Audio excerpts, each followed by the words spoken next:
Panorama group, जो सोचता है वो करता है। आपके अपने सपनों का आशियाना। नमस्कार, आप देख रहे हैं भारत लाइव और मैं हूँ शिवांगी आपके साथ। दोस्तों, बांकीपुर का महा उपचुनाव अब अपने अंतिम चरण में पहुंच चुका है। चुनाव प्रचार का जो शोर था वो थम गया है और अब बारी उस आखिरी फैसले की है जो बिहार की भावी राजनीति की दिशा तय करेगा। बीजेपी ने अपने ये 30 साल पुराना किला बचाने के लिए पूरी ताकत झोंक दी। केंद्रीय मंत्रियों से लेकर बड़े बड़े धुरंधरों को मैदान में उतार दिया। लेकिन गलियारों में चर्चा है कि ये पूरी फौज सिर्फ एक चेहरे से लड़ने के लिए उतारी गई और वो नाम है प्रशांत किशोर। बांकीपुर की सड़कों से लेकर चौपालों तक सिर्फ पीके के नारों की गूंज और बदलाव की आहट सुनाई दे रही है। स्थिति यहां तक पहुंच गई कि बीजेपी को प्रचार के आखिरी वक्त में नीतीश कुमार का स्पेशल वीडियो मैसेज जारी करवाकर अपना आखिरी दांव खेलना पड़ा। तो आखिर 30 जुलाई की वोटिंग से पहले बांकीपुर के भीतर क्या खिचड़ी पक रही है? आज हम इन्हीं सब बातों पर चर्चा करेंगे। हमारे साथ बाबा मौजूद है। बाबा, आपका बहुत स्वागत है। धन्यवाद शिवांगी। बाबा, बांकीपुर तो बीजेपी का अभेद किला रहा है जहां नितिन जीतते हैं, लेकिन इस बार पूरी बीजेपी फौज को सिर्फ एक इंसान प्रशांत किशोर को रोकने के लिए एड़ी चोटी का जोड़ लगाना पड़ रहा है। तो क्या प्रशांत किशोर की हवा ने वाकई बीजेपी के अंदर इतनी बड़ी खलबली मचा दी है? देखिए शिवांगी, अब ये बात उस जगह से बहुत आगे बढ़ गई है। जी। बांकीपुर के 4 लाख के आसपास जो मतदाता हैं, वो क्या फैसला करते हैं, कितना प्रतिशत वोट होता है। मैं कल भी बात कर रहा तो मैं बता रहा था कि यहाँ सबसे बड़ी समस्या अब क्या हो गई है कि अलग-अलग राजनीतिक दलों को जिन्होंने अपने उम्मीदवार उतारे हैं, उन लोगों की चिंता इस बात को लेकर के हो गई है कि क्या बांकीपुर की जनता जो हो शुरू से ही बहुत पहले से कम मतदान करती आई है। देश में अलग-अलग विधानसभाओं के अपेक्षा बांकीपुर में मतदान का प्रतिशत बहुत कम रहता है। इसके पीछे का कारण बताया जाता है कि प्रबुद्ध लोग हैं, एक दिन छुट्टी जो मिलती है, उस छुट्टी का वो दूसरे दूसरे कामों में सदुपयोग करना शुरू कर देते हैं। जबकि वास्तविकता ये है कि लोकतांत्रिक प्रक्रिया को जीवंत रखने के लिए कहीं न कहीं वोटिंग देना बहुत ज़रूरी होता है। जी। अब यहाँ जो बांकीपुर की लड़ाई है, उस लड़ाई में कई ऐसे फैक्टर हैं। प्रशांत किशोर को तो आपने कहा निश्चित रूप से एक फैक्टर बन के आए हैं। क्योंकि हम्म। 2025 के चुनाव से बिल्कुल अलग 2026 में जो उपचुनाव हो रहा है, वो है। 8 महीने के बाद के अंदर में ही दूसरा चुनाव हो रहा है, तो जनता का भी एक तरह समझिए कि अभी-अभी 2025 में जो लोग वोट दिए हैं, उनमें आलस भी हो सकता है।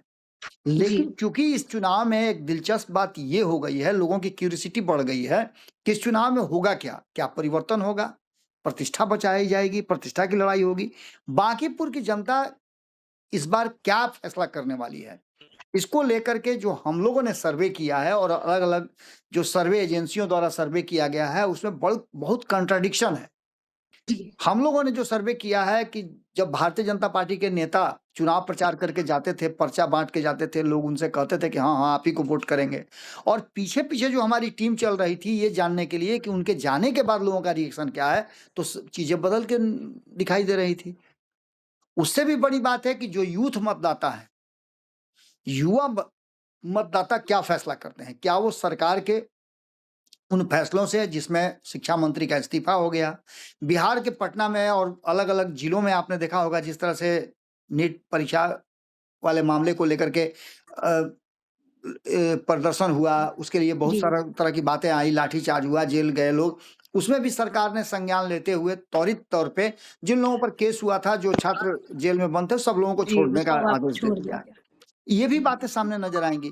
यूथ इस बार क्या करता है? परिवर्तन की तरफ जाता है या वो पारंपरिक वोट बैंक की तरफ जाता है? तो एक तरफ ये बात साफ-साफ नजर आ रही है कि देखिए, भारतीय जनता पार्टी जो है कैडर बेस्ड पार्टी है और वो अपने भारतीय जनता पार्टी अपने कैडर पर विशेष ध्यान देती है। जिस तरह का उसका मैनेजमेंट है, बूथ मैनेजमेंट आप जानते ही हैं क्या स्थिति है। बूथ मैनेजमेंट में एक बूथ पर पहले कहा जाता था कि 1 यूथ, 10 यूथ, अब 100-100 यूथ को उतारा जा रहा है और उनका काम है कि वोटर को उनके घर से निकाल करके पोलिंग बूथ तक ले जाना। अब इन सारी बातों के साथ-साथ इसमें जातीय समीकरण भी सामने आ जाता है। जातीय समीकरण में अंतिम समय में तेजस्वी यादव के उतरने से क्या यादव मतदाताओं उनके तरफ फिर से वापस आएँगे? जी। मैं इसलिए ये बात कह रहा हूँ कि यादव मतदाताओं से जब हमारी टीम ने बातचीत किया था, गुप्त रूप से हम बात कर रहे थे, तो वो सीधे कह रहे थे कि हर बार तो हम देते ही हैं हम्म। लालू प्रसाद को वोट, लेकिन इस बार हमको परिवर्तन के लिए वोट करना है, तेजस्वी यादव फ्रेम में नहीं है। हम्म। तो ऐसी स्थिति में हम वोट ज़ाया न करते हुए परिवर्तन के लिए वोट देंगे, यानी वो प्रशांत किशोर का समर्थन कर रहे थे। जी यहाँ तक कि आपने देखा कि मैंने बताया भी था कि तेज प्रताप यादव ने ऑलरेडी समर्थन कर दिया था।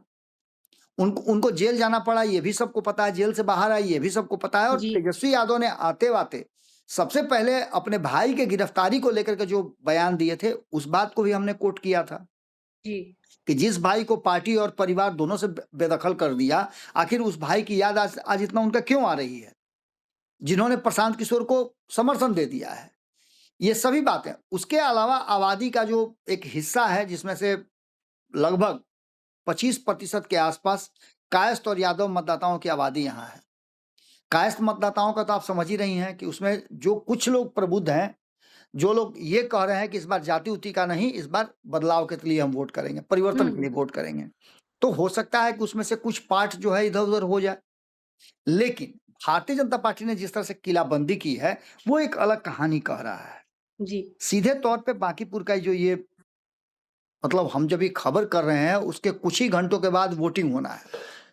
और जब वोटिंग शुरू हो जाएगा, तो वोटिंग के समय में बांकीपुर की जनता आखिर क्या फैसला करती है, इसमें किसकी विदाई करती है, और बीजेपी का जो ये मजबूत किला है, वो बचता है या ध्वस्त होता है। जी सबसे बड़ी बात है कि देखिए, इसमें मुस्लिम चंद्रवंशी समाज की हिस्सेदारी क्या होगी, जो बाकी के जो लोग हैं जिसमें सवर्ण समाज है, वैश्य को भी उसी में आप जोड़ सकती हैं। दलित, भूमिहार, राजपूत और ब्राह्मण क्या करेंगे, वैश्य समाज क्या करेगा, भरत तिवारी वाला एपिसोड का क्या असर होगा, क्योंकि भरत तिवारी के साथ जो लोग खड़े थे, आज वही उनसे अलग हो गए। उनके परिवार के मुख्यमंत्री सम्राट चौधरी से मिलने के बाद लोगों में एक अलग तरह का माहौल आ गया है। परिवार जी को ही टारगेट कर रहे हैं, जी कह रहे हैं कि वो बिक गए तो ये कर लिए, वो कर लिए। जबकि वास्तविकता ये है कि परिवार को क्या चाहिए, तो न्याय चाहिए। और न्याय कहाँ मिलेगा? परिवार का कहना है कि न्याय तो हमको या तो हमारी सरकार दे सकती है या कानून दे सकता है, बिल्कुल और न्याय मिल भी रहा है। एक तरफ जहां केस ऑलरेडी हो चुका है, जिन लोगों ने उसमें, जो लोग इन्वॉल्व थे, पुलिस का अधिकारी, उन लोगों पर हत्या का आरोप का केस भी किया गया है। तो वहीं दूसरी तरफ कई लोगों का आपने देखा होगा कि निलंबन भी हुआ है, कई लोगों का ट्रांसफर भी हो गया है।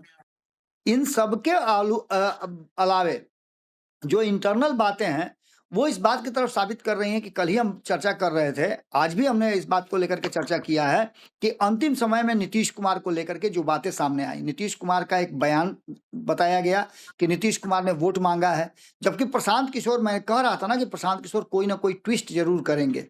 जी उनकी चुप्पी जो पिछले 48 घंटे से चल रही थी, उस चुप्पी के पीछे का मैं बार-बार कह रहा था कि कोई ना कोई राज उनके अंदर है जो इसको खोलना चाहते हैं। जी अंततः उन्होंने कल चुनाव प्रचार के अंतिम समय में ये बात कह दिया कि वो जो नीतीश कुमार का बयान जी है, वो AI Nitish video AI video है, उसको लेकर के भी उन्होंने खूब हो हंगामा किया। उन्होंने साफ कहा, चैलेंज तक कर दिया है कि मैं चुनाव से अभी अपना नाम वापस ले लूंगा अगर उसे सच्चा वीडियो साबित कर दें। जी तो निश्चित रूप से एक बड़ी बात उन्होंने कही है। उनका साफ कहना है कि जिस नीतीश कुमार को योग्य नहीं माना जा रहा है मुख्यमंत्री की कुर्सी के लिए, उस नीतीश कुमार को क्यों प्रयोग किया जा रहा है, ये भी एक बड़ी बात है। उसके बाद भरत तिवारी वाले मामले पर परिवार में भी दो तरफ बटे हुए लोग हैं। कुछ लोगों का कहना यह है कि नहीं, इस तरह की कोई बात नहीं। उनके परिवार के लोगों ने नहीं कहा है कि नहीं, वोट मांगने वाला बात जो कह रहे हैं लोग, प्रचारित कर रहे हैं कि वोट मांगने के लिए प्रशांत किशोर कह रहे थे, प्रशांत किशोर ने भी इस बात से इनकार किया है, और उनके परिवार के सदस्यों ने भी इनकार किया है कि नहीं, वोट मांगने की बात वो नहीं कह रहे थे। जी इसके अलावा आपको बताते हैं कि प्रशांत किशोर का सबसे बड़ा जो सवाल ये उठता है कि वो जनमत संग्रह की बात कर रहे हैं। उनका बार-बार कहना है कि ये 100 दिनों की सरकार है, उस सरकार से बिहार की जनता कितना संतुष्ट है। बांकीपुर की जनता उसका प्रकटीकरण करेगी। बांकीपुर की जनता यदि एक्सेप्ट करती है कि नहीं, जो परिवर्तन हुआ है सरकार में, नीतीश कुमार ने सम्राट चौधरी को मुख्यमंत्री की कुर्सी भाजपा को सौंप दी है, तो क्या इससे बिहार की जनता संतुष्ट है? क्योंकि बिहार की जनता में से अधिकांश क्षेत्रों से लोग, या कहा जाए तो सभी क्षेत्रों के लोग, इस राजधानी पटना में रहते हैं, जिसका बांकीपुर क्षेत्र जो है वो काफी पॉपुलर है, क्योंकि ये हार्ट कहा जाता है इस राज्य का। जी यहीं पर सारे ऑफिशियल्स रहते हैं, और ऑफिशियल्स हर बिहार के अलग अलग हिस्सों से हैं। तो वो क्या फैसला करते हैं? इन सब के बाद पारंपरिक हिंदू, सवर्ण और साइलेंट वोटरों की जो बात है, उसमें जनसुराज की तरफ कितना लोग जाते हैं, या फिर जो लगातार कैंपेन किया है भारतीय जनता पार्टी और एनडीए के लोगों ने, उसका क्या असर पड़ता है? जी, अंतिम समय में चिराग पासवान ने खुद आकर के जिस तरह से वोट मांगा और जिस तरह से उन्होंने अपनी बातों को रखा है, जी। उसके भी असर पड़ेंगे, क्योंकि यूथ से कनेक्शन उनका बहुत बढ़िया है। और इस बार का निर्णायक भूमिका जो है वो युवा निभाने वाले हैं, हुँ, महिलाएं निभाने वाली हैं। जीविका दीदियों को लेकर के जो बात चल रही थी, उसमें जीविका दीदियों के चुनाव से के साथ उनकी जो कहा जा रहा है कि उनका जो इन्वॉल्वमेंट था, उस हुँ। इन्वॉल्वमेंट को रोक दिया गया है।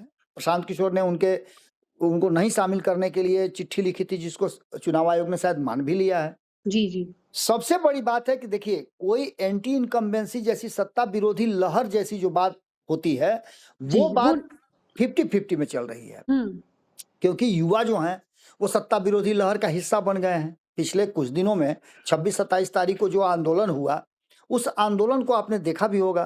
वो कितना बिल्कुल, उग्र आंदोलन था, इससे भी आप इनकार नहीं कर सकती हैं। बिल्कुल। सीधे तौर पे जो ये ताना-बाना बुना गया है, जो चुनाव प्रचार हुए हैं, इन सब में एक से एक दिग्गज, चाहे वो सम्राट चौधरी की बात करें, नितिन नवीन की बात करें, चिराग पासवान की बात कर लें, या फिर जो तथाकथित रूप से कहा जा रहा है कि नीतीश कुमार ने एक वीडियो जारी करके अपील किया है। हुँ, इन सबको हुँ। यदि जोड़ के देख लें, तो इसके अलावा आप देखे होंगे कि हिंदुस्तानी अवाम पार्टी भी अपने तरफ से पूरा प्रयास कर रही थी कि ये वोट जो है एनडीए गठबंधन को ही जाए। खुद संतोष मांझी बाहर निकल करके और रोड शो में भी शामिल हुए थे। जी, उपेंद्र कुशवाहा ने अपने प्रदेश अध्यक्ष को शामिल कराया था। ये सभी चीजें घुमा फिरा करके इस बात की तरफ इशारा कर रही हैं कि पूरा अपना जो हर पत्ता है वो अपना इस चुनाव में प्रयोग कर चुका है एनडीए गठबंधन। जी। लेकिन इन सब के बावजूद जो सबसे बड़ी बात है कि 1995 से जो लगातार ये गढ़ माना जाता है भारतीय जनता पार्टी का, और ये इस अभेद किले को भेदने के लिए अलग अलग चीजें दिखाई जा रही हैं। इसमें प्रशांत किशोर को कितना डैमेज जब तेजस्वी यादव चुनाव मैदान में उतरे तो हुआ है, ये देखना बड़ा दिलचस्प होगा। जी। सबसे बड़ी बात यह है कि इस पूरे मामले में एक बात तो साफ-साफ नजर आ रही है कि ये भाजपा विरोधी कहीं लहर दूर-दूर तक दिखाई नहीं दे रही है। हुँ, लेकिन वर्तमान जो परिस्थिति है, उसमें जनता के मन में यदि प्रशांत किशोर जो पिछले 15-20 दिनों से या 1 महीने से जो डाल रहे थे कि इस एकमात्र चुनाव के हार और जीत का असर न तो सरकार पर पड़ेगा, न भाजपा पर पड़ेगा, न नीतीश कुमार पर पड़ेगा, न किसी और पे पड़ेगा। बल्कि इसका असर इतना ही होगा कि मुझे एक मौका मिलेगा और मैं सदन में जाकर के 242 विधायक जो हैं, जी। उनमें कैसे अलग रहूँगा और बांकीपुर कैसे अलग वहाँ दिखेगा, ये मैं साबित कर दूँगा। और हुँ, ये कहीं न कहीं सवाल अगर वो लोगों के पास डाल रहे थे, डोर टू डोर घूम करके, जिस तरह से हर घर में जा रहे थे, सब्जी बाग जो कि कहा जाता है अल्पसंख्यक बहुल क्षेत्र है और वो जी। काफ़ी निर्णायक भूमिका निभाता है। कम से कम 5 4 से 5 ऐसे जो वार्ड हैं, जिसमें यादव मतदाता, मुस्लिम मतदाताओं की बहुलता है। जिस क्षेत्र में हुँ, मैं रहता हूँ, उस क्षेत्र में यादवों की अच्छी खासी संख्या है। वहाँ के यादवों ने आरजेडी से तो बैठक की ही, लेकिन देखने में आ रहा है प्रशांत किशोर के साथ भी काफ़ी लोग हैं। जी। मैंने खुद मेरे घर के ठीक सामने एक मीटिंग हुई, जिसमें यादव समाज से काफ़ी संख्या में लोग आए हुए थे, जो भारतीय जनता पार्टी की मीटिंग थी। उसमें भारतीय जनता पार्टी के प्रवक्ता हैं सुमित शशांक, उन्होंने एक बड़ी बैठक की थी, करीब उसमें 40-50 लोग मौजूद थे। जी। उनमें से हर जाति, हर समाज के लोग थे। उन लोगों को भी समझाने का उन्होंने प्रयास किया, कुछ लोगों ने अपनी बात भी रखी उसमें। तो देख देख सुन करके, समझ करके सीधी तौर पे मैं तो इस पूरे चुनाव में इसलिए इन्वॉल्व रहा कि मेरा कार्यालय और मेरा ऑफिस और मेरा मंदिर, जिस मंदिर का मैं ट्रस्टी हूँ, ये हुँ, सब इसी क्षेत्र में आते हैं। तो इसलिए भी इस चुनाव में हमारा जो इन्वॉल्वमेंट था वो सीधे-सीधे रहा। ये बात निश्चित रूप से देखने को मिल रही है कि अब तक जितने भी चुनाव मैंने देखे हैं, चाहे जी। 1995, 90 या उससे पहले की बात कर लीजिए, जितना इस चुनाव में सक्रियता और इस चुनाव को कहा जा रहा है कांटे की टक्कर वाला, वो मैंने बांकीपुर में नहीं देखा है। जी। बांकीपुर में इस बार निश्चित रूप से एक चीज़ तो है कि लोगों के ज़हन में प्रशांत किशोर ने कुछ न कुछ तो ऐसा डाला ज़रूर है, बिल्कुल। जो इस बात की तरफ इशारा कर रहा है कि भारतीय जनता पार्टी आराम से तो ये चुनाव नहीं जीत रही है।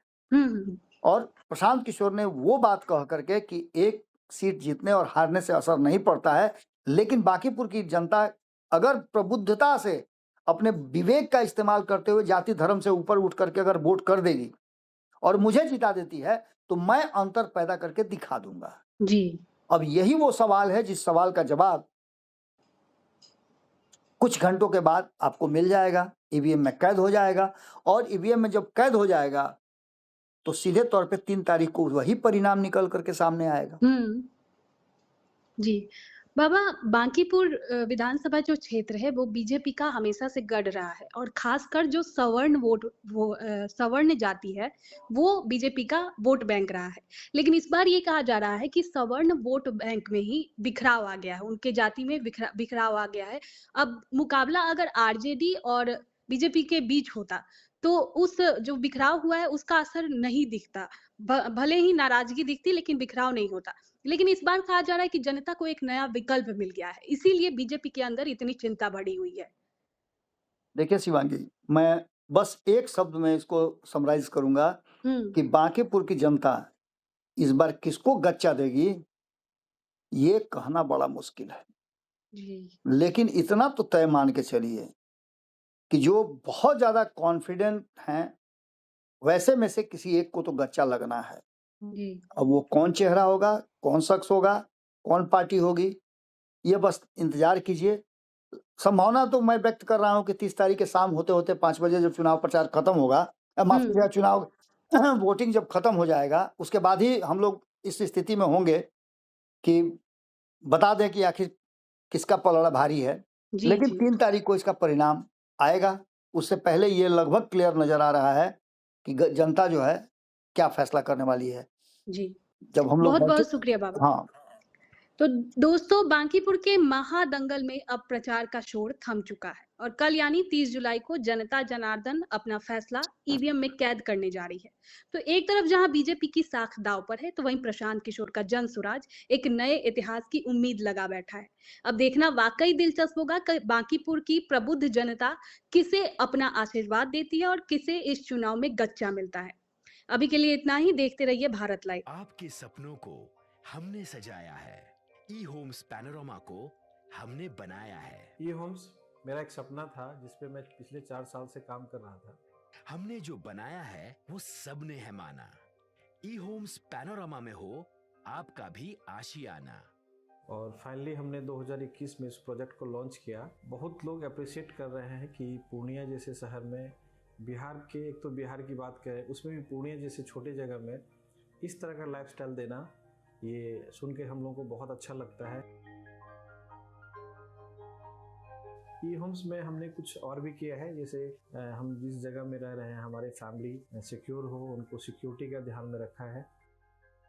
आपकी सुविधा और सुरक्षा आपके लिए खास है, ये आपका विश्वास है। इसमें आर्टिफिशियल इंटेलिजेंस का 7 लेयर सिक्योरिटी का हमने इस्तेमाल किया है। लस ग्रीन कैंपस को बनाया है। यदि हमारा बाउंड्री वाल है तो वो वर्टिकल गार्डन है। ये जितनी भी फैसिलिटी होता है एक इंटरनेशनल टाउनशिप में ई होम्स है, ये हम लोग विश्वास नहीं कर पा रहे हैं। जो भी हमारे मित्र दोस्त या जो भी हमारे बाहर के बाहर आते हैं तो हम लोगों को बहुत अच्छा सुनने को मिलता है और बहुत अच्छा क्रेडिट मिल रहा है। वो सारा हमने सिर्फ एक बिल्डिंग नहीं बनाया, हमें एक बहुत अच्छा लाइफस्टाइल दिया ई होम्स में, और मेरा एक सपना था जिसको मैं आज फुलफिल होते हुए देख रहा हूँ। ये आपका आवास है। ई होम्स पैनोरमा में अब आपका निवास है। E Homes Panorama, luxurious lifestyle redefined.